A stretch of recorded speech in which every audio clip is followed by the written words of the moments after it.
You're listening to the Perth Property Show, Australia's only weekly property podcast by West Australian experts for West Australian listeners. Catch your latest episode every Monday at 7 a.m. Good morning, everyone. Welcome to the Perth Property Show. My name's Trent Fleskens, your host as always. We have Lauren Hart back in the studio today talking about the SDA space, that disability housing space that we spoke about a few months ago. The market's been moving, people have been building, people have been trying to build, trying to fill their SDA spaces. Lauren's also developed an online course that should be helping a lot of listeners today in the development space, or who want to be in the development space in the SDA environment, who are trying to piece all those really hard pieces back together to be able to move forward with confidence with their investment strategy. Lauren, thanks so much for coming in. Thanks for having me again. Good to be back. Hey, let's talk about that course. I want to start with it because this is the impetus for having a chat, but obviously we'll have much more of an update on the market as well.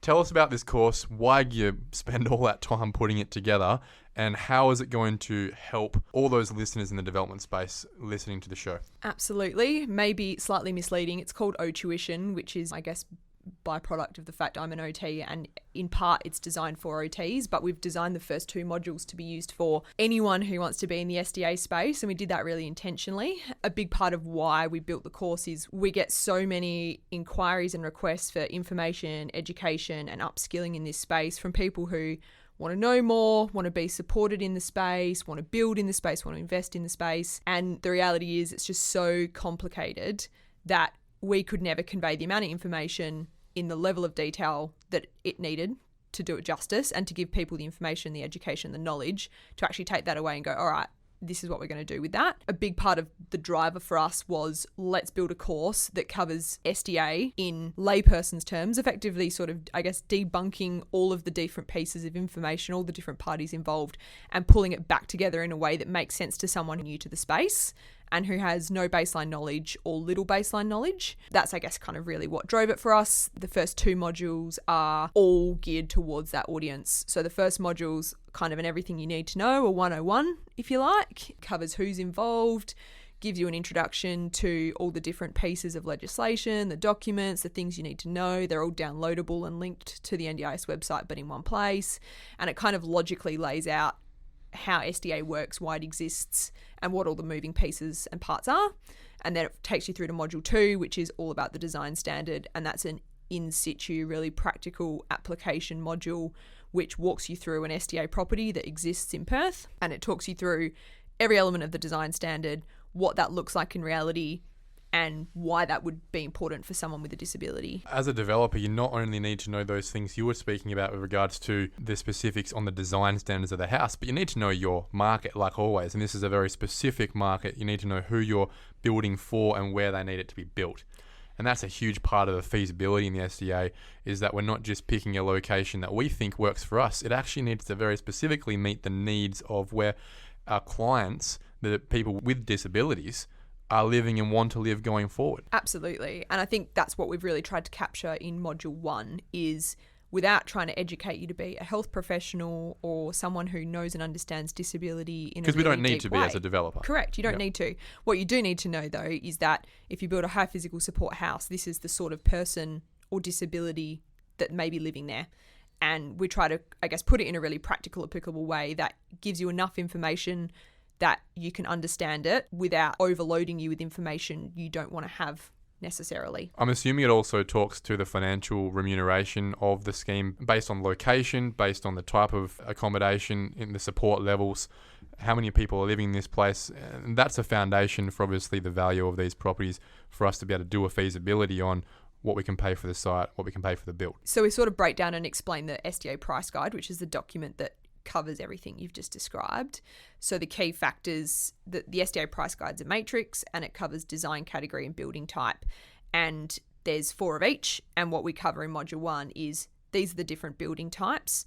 These are the different design categories. Here's the link to the price guide that tells you what you're going to get paid for them. But more importantly, you need to know the actual audience and the demand for these things. And this is what they are. Don't just chase the highest rent return, because there may not be anyone looking for that product. Correct. And if you take, if we talk SDA market updates, the NDIA came out in August or October last year saying we believe that we're saturated for high physical support apartments, which Because everyone's going for this to get the highest surprise, rent. it's the highest rental return on the SDA price guide matrix. And it's pretty clear to see that that's what everyone's gone really hard out the gate building, and the NDIA turning around and sort of saying, look, we think we're saturated. Whether that is the case in every state or city, it's hard to know. But the NDIA aren't approving a lot of single occupancy people, and they're not approving a lot of high-level one-to-one support. And those things are why apartments are probably not in such high demand now as what maybe people thought they were when they went out building them. I would have thought that there's the low-hanging fruit here, especially in Western Australia, is the independent living space. People who need that support but don't need hoists, really just might have intellectual disabilities and can live in group home situations that we can build these houses for. Yeah, absolutely. I think what's really challenging is the price guide for improved livability. So, for example, someone who's able to walk and isn't using a wheelchair, it's the lowest part of the price guide, right? And generally the feedback we hear is there aren't a lot of people building it because they don't believe it's going to provide a commercially viable return. Correct. They're not able to stack it up in a feasibility. I know that some of the not-for-profits who support those individuals are going ahead and building some of those dwellings because they can see the need directly within their own populations, but globally speaking, there's a very, very significant shortage of improved livability and then robust as well across Australia, but in WA very much. And that's where I think we always look to mitigate risk before maximising profit. And I think it's the same situation here. What's better than having $100,000 in rent that someone may or may not come and fulfil? It's $50,000 in rent that you can fill in straight away. Yeah, it's tricky because improved livability kind of sits a lot lower on that scale. Robust sits around that, but I think people are a bit daunted by robust because there's a lot of unknowns, and the people that you're servicing in that category could have such a varying degree of needs that it's not predictable, I guess. It's not one size fits all. Yeah, absolutely, which physical disability isn't either as an OT, but from a physical, spatial, designing a house point of view, there's a lot of common rules and there's a lot of common application, whereas in robust, not so much. So going back to the design guidelines, I think that's something that developers are really going to benefit from, because whilst we're generally pretty good at looking at plans and maps, we also like to look at the display homes, right, to get some context. This course you've actually got some great videos where you're sitting inside some of these homes and I guess showing all of us what these design guidelines look like in real life. Yeah, absolutely. I think that was actually the first driver for me wanting to do this course, was to bring the design standard to life, is what we've called it in the course, because we get so many questions about this big, long technical document that we as certifiers administer, trying to ask questions and understand what that really means in reality, and what does that mean for our builder, and what does that mean for the participant. Because it's non-standard, a lot of this. Yeah, it's not. It's very atypical. And so for people to be able to see that in reality, whether that's in the videos that are throughout the course or whether that's even in photos and diagrams, explaining it and breaking it down and why it's there, the feedback we've had thus far is that that's been really, really valuable for people to wrap their head around. All right, so I think the theme of this part of the chat is that there is now an online resource for developers to learn about the SDA, learn about the program, about design guidelines.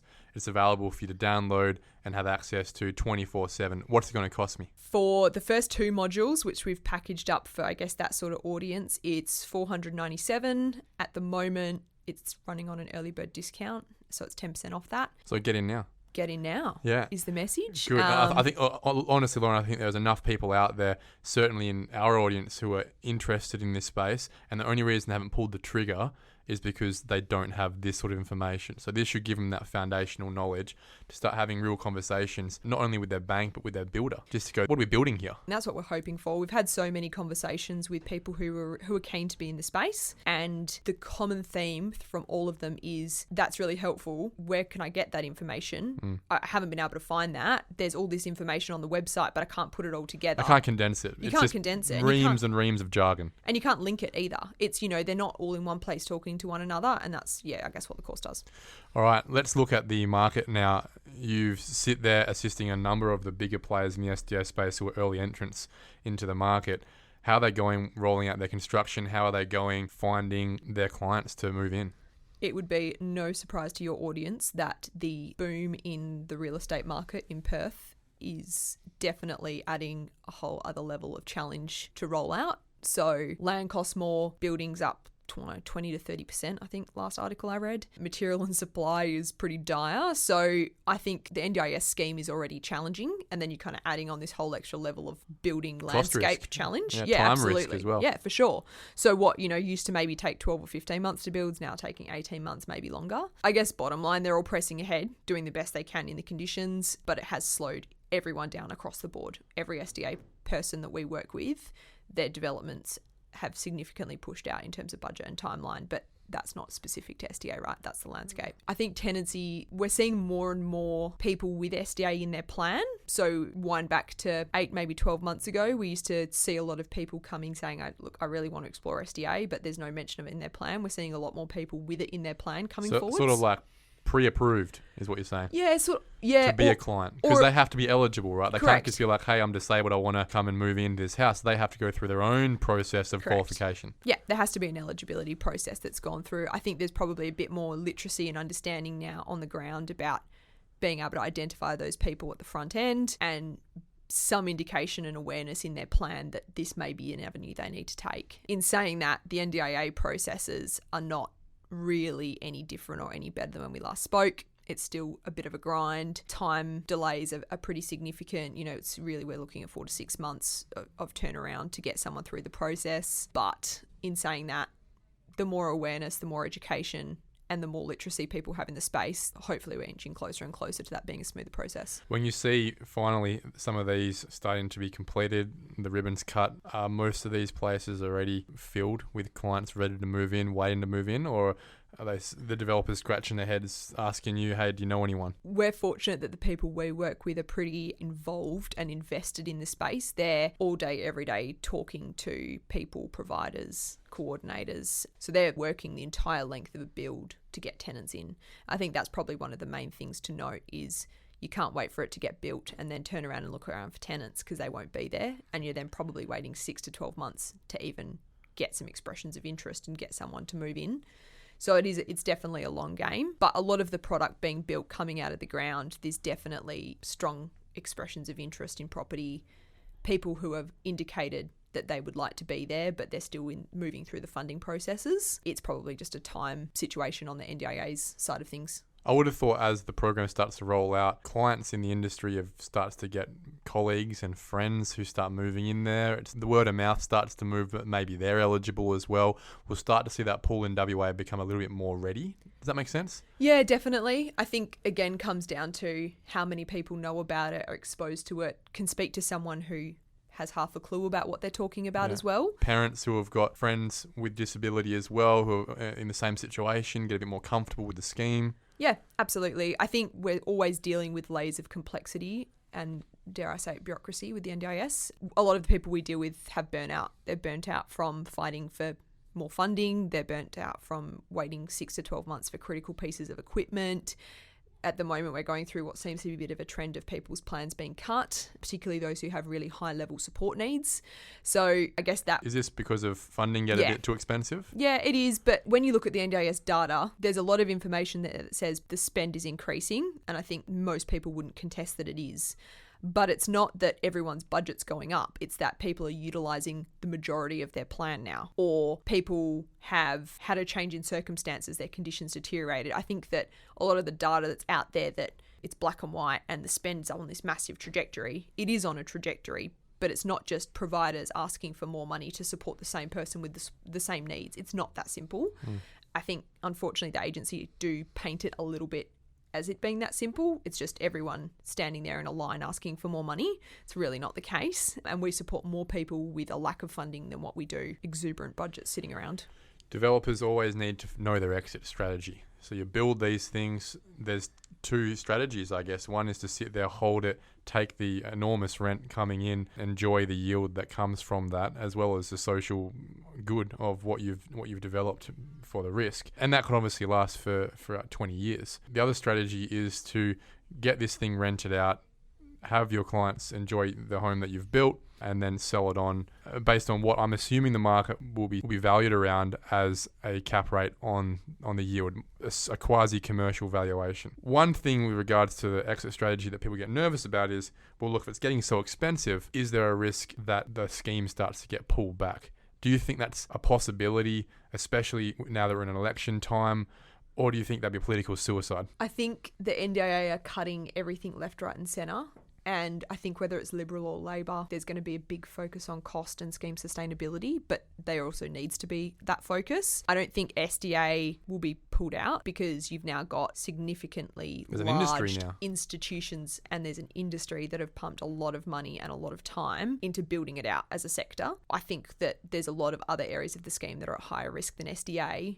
The problem with SDA is that they're this niche area that is dependent on so many other funding streams within the NDIS that those funding streams being at risk affects SDA, whether you like it or not. Whatever happens in the scheme will affect SDA because we're talking about complex people, complex disability, high-end support needs, and therefore we're talking bigger budgets, and those are the ones that are going to attract attention. I can't see, though, that it can go anywhere because we're talking about 6% of the population, incredibly vulnerable. Where are they going to be otherwise? We've already got an absolutely dire social housing shortage across Australia. Especially for those developments, those SDAs that have already been approved, people already moved in. I can't see how there is a real risk of any of those, especially ever being pulled out. No, you would effectively be displacing someone from their home. SDA is all about it feeling like it's someone's home, and no more would someone else's house be taken away from them should this house be taken away from them. You know, it just doesn't seem like it would happen. Doesn't seem likely. Exactly. So my takeaways from your market overview is that obviously